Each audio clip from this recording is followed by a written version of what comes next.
Hi YouTube, it's Kathy. Happy Vlogmas. Now that the December 25th holiday has passed us, everybody at work today was looking forward to the new year, and with that comes the dreaded New Year's resolutions. Dun dun dun! Now this is not a New Year's resolution video. I tend not to make specific New Year's resolutions because, like most people's New Year's resolutions, they are far forgotten by February. I do, however, check in with myself and see if there's anything that I want to do, so I don't make a firm, like, I need to read this many books, or... No, I do that with Goodreads, actually.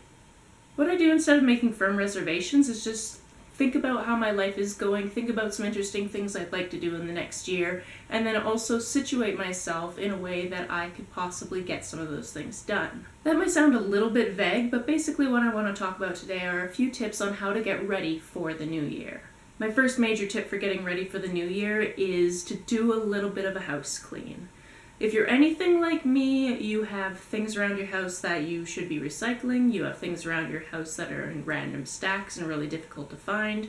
So what I'm going to try to do before the new year starts is clean up all of my recycling. That includes going into the bathroom, going into the tub space, and getting rid of all of the bottles of conditioner or shampoo that are empty, but you leave them there because you forget about them. I'm talking to you, editing Kathy. This includes going through all of the papers and junk that I have on all of my surfaces and recycling anything that I don't need anymore or filing away anything that's actually important. This also means going through my book collections. This year I decided that I wanted to read more Canadian novels, and then I also wanted to read a novel from every country in the world. In order to facilitate that, I'm going to create specific spaces where all my Canadian novels are and where all of the novels from around the world that I haven't read yet that I currently own are, so when I finish one novel, I can easily pick one up from one of those stacks. It's also a really good time to go through your fridge or your cupboards and clean out anything that's expired and you don't need anymore. Basically, just make your living space as clean as possible, as tidy as possible, and that will facilitate you actually doing what you want to do with your time in the new year. My second tip is that if you do want to make some goals for the new year, and that is a really good thing to do, don't just make random goals. I'm going to lose weight this year. I'm going to read more this year.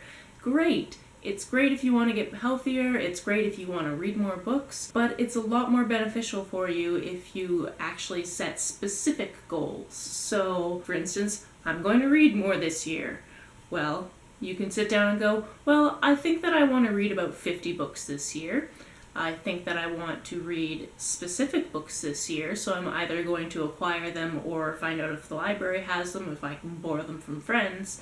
And I'm going to put aside some time to actually read those books, instead of getting to the end of the year and realizing I didn't do any of the things I wanted to do.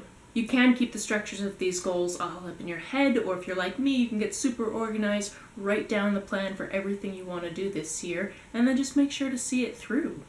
An important tip for this, though, is when you're building a plan, build some wiggle room time-wise, because there's always going to be things that come up and get in your way. Sometimes you'll need to take a mental health day, sometimes you might get sick, sometimes something unexpected comes into your life and you need to adjust things, so don't feel bad. Don't feel down if something happens and you're not on schedule at all times, because you're just going to stress yourself out and then you're not really going to have any fun doing the thing that you said you wanted to do. Number 3, and I really should have talked about this as part of the first point, but whatever. It's fine, it's kind of a different category. The tip is to dismantle everything from the holiday season and put it away into storage. You don't want to be that person taking down the Christmas lights in March. Something in the same vein of this idea is that this is a really good time to go through all of your old storage cabinets, anything like that. Find items that you no longer use that are still useful, and I personally suggest donating them to charity, especially if there's an immigration center in your area and they're taking donations for refugee families. This could be old clothes, old kitchen supplies, anything that still works perfectly fine but you have a newer version of it that's working, or you just don't use the thing. It's all part of getting rid of the old and making room for the new. And my last suggestion for getting ready for the new year is to reflect back on the year you just had. Think about what happened. Did you meet some goals? Did you do something exciting? Did you meet any new people that you really were into? Think back on all those positive things that you did over the last year and try to bring that kind of feeling forwards. Look at all the cool things I did last year. I'm gonna do some more cool things this year.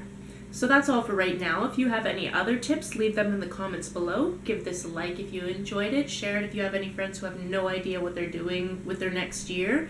And of course, you can always subscribe for more content from me. Happy Vlogmas!